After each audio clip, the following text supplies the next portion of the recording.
우리가 레위기 43번째 시간으로 정결하게 하는 물이라는 제목으로 같이 말씀을 나누도록 하겠습니다. 하나님께서 이스라엘 백성들의 죄사함의 문제에 대해서 오늘 말씀하시는데, 이 인간은 태어날 때부터 이 죄의 본성을 가지고 태어나기 때문에 죄인으로 이 땅을 살게 됩니다.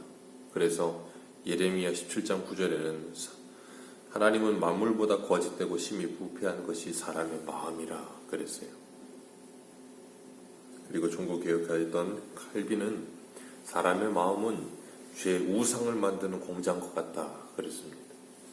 이 끊임없이 우리 안에 신이, 나도 사람이라 그래야 되는데 나도 신이라 하면서 끊임없이 두루왕처럼 우리 안에 우상들이 계속해서 솟아나는 것이 우리의 마음입니다. 그래서 예수님은 사람을 더럽게 하는 것은 밖에서 들어가는 것이 사람을 더럽게 하는 것이 아니라 우리의 마음속, 생각 속에서 나오는 것이 사람을 더럽게 하는 것이다, 그렇게 말씀하셨습니다. 우리의 마음과 생각을 지키기 위해서 중요한 게 하나 있는데, 하나님께 의지하는 거예요. 하나님께서는 우리에게 너희들이 하나님께 기도하면 마음과 생각을 지켜주시겠다 그러셨어요. 우리가 하나님께 기도하며 하나님의 은혜를 구하지 않으면 우리의 마음과 생각을 우리 스스로가 컨트롤하거나 우리 스스로가 제어할 수가 없어요. 우리가 보통 때는 우리 스스로가 우리의 마음과 생각을 제어하는 것처럼 보일 때도 있지만 그렇지 않을 때가 참 많거든요. 막 마음이 요동칠 때, 두려울 때, 흥분할 때, 아니면 또 어떨 때, 그럴 때 보면 내 스스로가 내 마음을 잘 제어하지를 못해요. 우리의 마음과 생각에서 죄가 만들어지기 때문에 그 죄를 다스려야 되는데, 하나님께서 이스라엘 백성들에게 죄의 문제를 어떻게 해결해야 되는지를 분명히 말씀하십니다. 오늘 10절까지는 이 속죄죄에 대해서 말씀하시면서 그 속죄죄를 드리는 것 대신에 속죄죄와 같은 역할을 하는 것을 하나 만드셨어요. 그게 무엇인가 하면 이 흠없고, 2절에 있는 흠없고 멍에를 매지 아니한 붉은 암송아지 하나를 가져다가 그것을 태우는 겁니다. 진영 밖으로 끌고 가서 그것을 엘르아살 제사장 엘르아살 앞에서 잡아서 태우는 거예요. 그리고 엘르아살은 손가락으로 그 피를 찍어서 회막 앞을 향하여 7번 뿌리고, 그리고 그걸 불사를 때 이제 백향목과 우슬초와 홍색실을 함께 불태워서 그것을 완전히 태워서 재를 만드는 일을 하는 겁니다. 그리고 그 재를 오늘 본문에 보니까 9절에 보면 정결한 자가 그 재를 거두어서 진영 밖에 둘 것이다. 그리고 부정을 씻는 물을 위해 간직할 것은 그것이 속죄죄다, 그렇게 말씀하셔요. 레위기의 속죄죄에 대해서 말씀하시면서 속건죄, 속죄죄 그런 걸 드릴 땐 짐승을 잡아 드렸거든요. 그래서 자신의 죄를 속하고 그랬었는데 하나님께서 그렇게 하지 않으시고 이렇게 간단한 일을 통해서 하나님께서 속죄죄와 속건죄를 드리는 것을 하나님께서 말씀하세요. 그런데 그 일을 하기 위해서 붉은 암송아지를 가지고 왔던 제사장 엘르아살도 부정해지고, 그 짐승을 만졌던 사람들도 부정해지고, 그 짐승을 태운 사람도 부정해지고, 그 짐승의 죄를 거두는 정결한 사람도 부정해지고, 그러니까 그 붉은 암송아지에 접촉한 모든 사람들은 다 뭐예요? 부정하게 돼요. 그 부정을 씻는 물을 만들기 위해서 그 붉은 암송아지를 잡아서 태우는 일을 하는데 그 모든 일에 관여했던 사람들은 다 부정해집니다. 그리고서 하나님께서 뭐하게 하시는가 하면 그들의 부정을 씻기 위해서 옷을 빨고 몸을 물로 씻고, 그리고 나서 저녁까지 부정할 것이다, 그렇게 말씀하세요. 이 옷을 빨고 몸을 물로 씻는다, 그것을 통하여서 이들의 이 더러운 죄들을 씻는다는 것을 퍼포먼스적으로 보여주시는 거거든요. 우리가 어떤 활동을 할 때 우리의 몸이나 아니면 우리의 옷에 더러운 것이 묻으면 사람은 누구나 다 그 더러움을 인식합니다. 그리고 그 더러운 것을 씻어내거나 아니면 빨거나, 그래서 그 더러운 걸 어떻게든 없애려고 하지, 그 더러운 채로 그냥 계속 입고 다니거나 아니면 또 입고 다니는 사람은 별로 없어요. 보통의 사람이라면 더러운 걸 알기 때문에 그걸 씻어내려고 합니다. 우리나라도 이 과거에 이 조선시대나 그럴 때 왕조들이 어떤 듣기 싫은 말을 들었을 때는 이 왕들이 물로 귀를 씻었다 그래요. 그게 하나의 퍼포먼스예요. 그것을 통해서 이 귀로 들어간 더러운 것들을 다 씻어낸다는 거예요. 하나님께서 우리들에게 몸과 옷을 씻는 것을 통해서도 우리의 마음과 생각과 영혼을 씻어낸다라고 하는 퍼포먼스적인 개념을 가지고 우리가 그것들을 씻어내며 살아야 된다는 것을 기억하게 하시기 위해서 이런 일들을 하게 하시는 거예요. 어떻게 이 몸을 물로 씻고 목욕하고 그리고 못을 세탁한다고 부정함이 정해지겠어요. 그런데 하나님께서 우리들에게 보게 하시는 거예요. 너희들 눈에 보여지는 그 더러움도 깨끗해지지 않느냐. 그런 것처럼 너희들의 영혼도 너희들의 마음도 생각도 너희들의 영적인 것도 더러워지는데 그것을 깨끗하게 할 수 있다는 걸 가르치시는 거예요. 이스라엘 백성들에게 정결하게 하는 속건제를 드리는데 그 속건제가 굉장히 간편해집니다. 이 불태워서 만들어진 재를 가져다가 흐르는 물에 타서 그것을 뿌리면 어떻게 돼요? 정결하게 되어진다는 거예요. 얼마나 편리해집니까? 짐승을 잡아서 제사를 드려야 됐었는데 그러지 않고 그렇게 해도 된다고 하시니 하나님께서 그것을 통해서 뭘 하시는 것인가 하면 예수 그리스도로 말미암아 우리가 어떻게 정결해지는지를 가르치고 계시는 거예요. 오늘 본문 11절에서 17절에 보면 하나님께서 뭘 가르치시는가 하면 죄로 오염된 그들을 어떻게 정결하게 하시는가에 대한 방법을 가르치십니다. 시체를 가까이 하거나 무덤을 가까이 하거나 뼈를 가까이 하거나 어쨌든 부정하다 생각되어지는 것들, 죽은 것은 전부 다 부정하다라고 생각했거든요. 그래서 그 부정한 것을 접촉하는 모든 사람들은 부정해진다. 그래서 부정한 자가 만진 것도 무엇이든지 부정해진다. 신약시대 예수님 당시에도 그래서 12의 혈루증을 앓던 여인들이나 문둥병자들이나 그런 접촉하기만 해도 부정해지는, 오늘날로 치면 코로나와 같은 거예요. 접촉만 하면 코로나가 옮잖아요. 그런 것처럼 이 부정한 사람이 갔던 곳에 가기만 해도 부정해지는 거예요. 그 사람이 앉았던 곳에 일어나서 다시 앉으면 그것도 부정해지는 거예요. 그렇게 부정해지는 그들을 정결하게 할 수 있는 방법은 그 붉은 암송이를 태운 재를 흐르는 물에 섞어가지고 뿌리면 부정해진 것이 정해진다는 게 얼마나 편합니까? 짐승 가져오지 않아도 돼요. 그런데도 불구하고 오늘 13절과 20절에 보면 그 더럽혀진 그들이 하나님의 성소를 더럽히게 되기 때문에 부정한 것을 씻어 정결하게 해야 되는데 그 일을 하지 않는 사람이 있다는 거예요. 그런 자들은 어떻게 된다고요? 이스라엘 회중에서 끊어질 것이다. 왜요?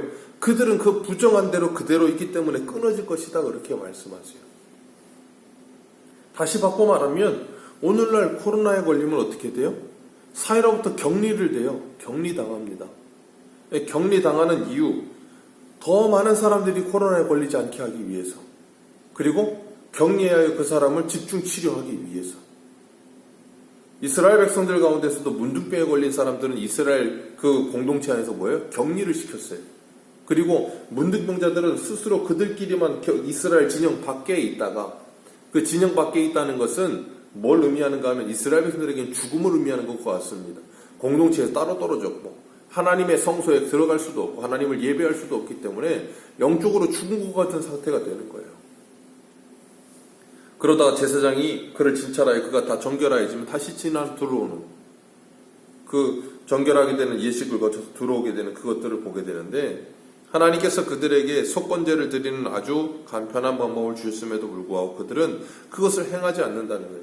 그래서 죽임을 당하는 겁니다. 그러나 행하는 자들은 뭐예요? 정결해지는 거예요.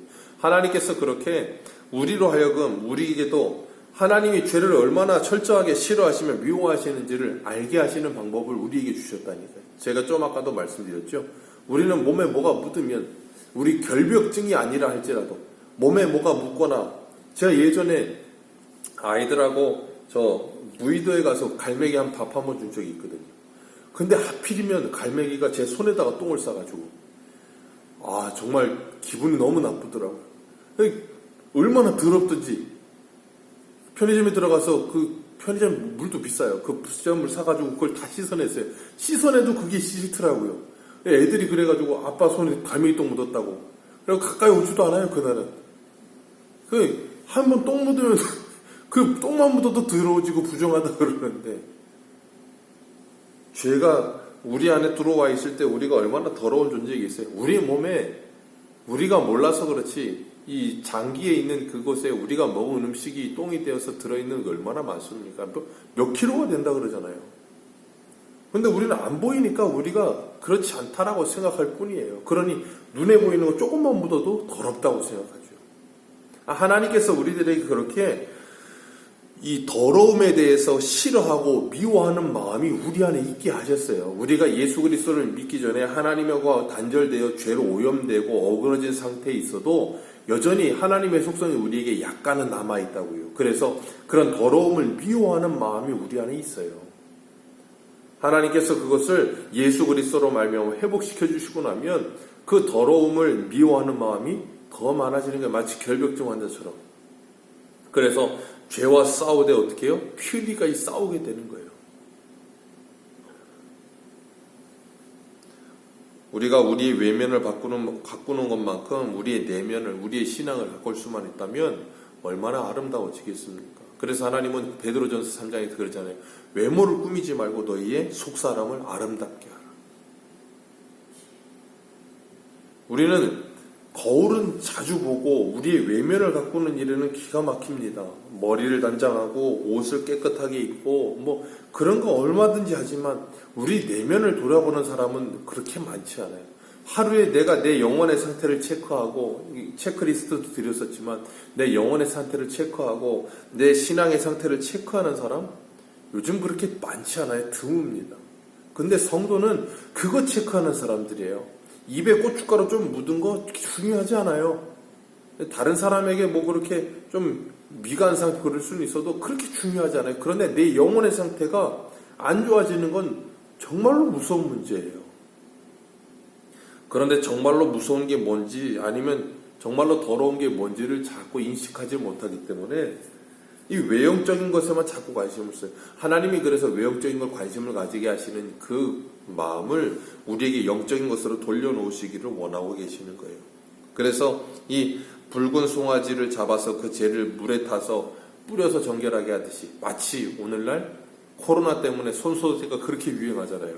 스프레이 뿌리고 방역하고 그런 것처럼 하나님께서 그들에게 그렇게 깨끗하게 할 수 있는 방법을 주시고 물로 씻어 그들의 죄를 정결하게 하듯이 예수 그리스도로 말미암아 우리를 정결하게 하셨는데 우리 한 군데만 읽겠습니다. 신약성경 히브리서 9장을 한번 보시고 히브리서 9장 11절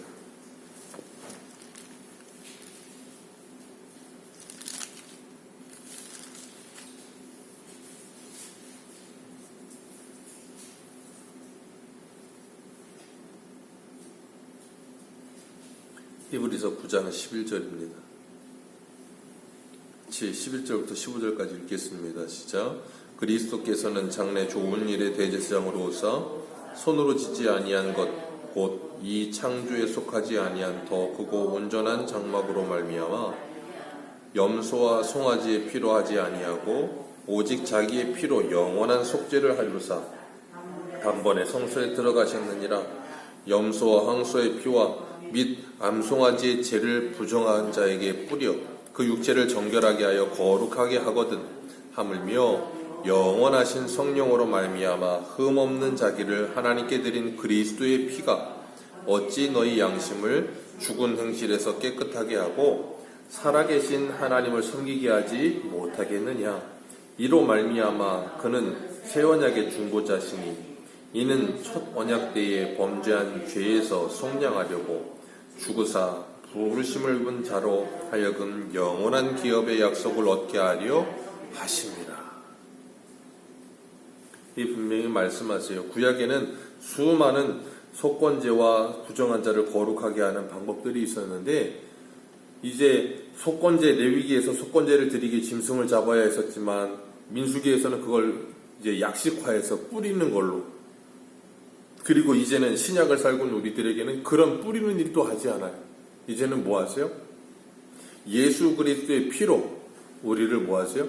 영원히 그 단 한 번의 피 흘리심을 통해 우리를 정결하게 하셨고 우리의 죽은 행실을 깨끗하게 하고 살아계신 하나님을 섬기게 하실 수 없겠느냐? 그렇게 하실 수 있다는 거예요. 그래서 로마서 6장에서는 6장 4절에서 세례에 대해서 말씀하시면서 그리스도와 함께 죽었고 살아난 우리들은 그 살리심과 함께 새 생명 가운데서 행하게 하려 하십니다. 예수 그리스도의 보혈의 능력이 우리를 그렇게 하실 수 있다는 거예요. 붉은 수송아지 잡아가지고 붉은 암송아지 잡아가지고 피 뿌리는 그 죄를 섞어가지고 물을 뿌리는 걸로 사람이 정결해진다고 했었는데 예수 그리스도의 피가 우리를 어떻게 정결하게 못하겠느냐? 우리를 어떻게 깨끗하게 못하겠느냐? 천주교인들은 성당 들어갈 때마다 성당 들어가는 입구 오른쪽에 성수라고 담아놔요. 그거 찍어가지고 이렇게 발라요. 그거 발라야 이게 물 안 바릅니다. 예수 그리스도의 피로 우리는 이미 뭐예요? 정결해진 거예요. 깨끗해진 겁니다. 근데 예수님께서 요한복음 13장 10절에 이렇게 말씀하세요. 예수께서 이르시되 이미 목욕한 자는 발밖에 씻을 필요가 없느니라. 온몸이 깨끗하니라. 베드로에게 하신 말씀이죠. 이미 예수 그리스도를 믿음으로 그 피로 정결하게 됐어요. 정결하게 된 우리가 이 세상을 살아가기 때문에 뭐예요? 발만 씻으면 된다는 말은 이 세상 가운데 발 밟고 살아가기 때문에 그 죄가 묻는다는 거예요. 그 죄를 뭐 하라는 거예요? 발을 씻어라, 회개하라는 말이에요. 그래서 우리는 예수 그리스도로 말미암아 정결해졌고 이 땅을 살아가면서 여전히 우리들은 세상 속에 살아가기 때문에 우리가 날마다 매일의 삶 속에서 부정함과 죄악됨 속에 살아가게 될 때 그걸 뭐예요? 씻는 삶을 사는 거예요. 회개함으로. 우리의 몸을 하루에 한 번씩 세수 안 하는 사람 없고 양치 안 하는 사람 없고 뭐 샤워 안 하는 사람 없잖아요. 네. 그건 그렇게 열심히 하는데 나는 지금 내 영혼의 상태를 얼마나 체크하고 얼마나 씻고 있고 얼마나 깨끗하게 하고 있는가. 다시 한번 내 모습을 돌아보면서 육적인 거울을 그렇게 수시려 보듯이 말씀, 영혼의 거울인 이 말씀을 보면서 내 영혼의 상태를 바라보고 그 영혼의 상태를 깨끗하게 해가며 정말 그 예수 그리스도의 십자가의 공로로 말미암아 내가 깨끗하여졌음을 기억하고 감사하며 그 복음을 전하여 저 부정한 땅에 있는 죽어가는 자들을 살리는 아름다운 하나님의 사람들로 살아가게 되시기를 주님의 이름으로 축복합니다. 기도하겠습니다.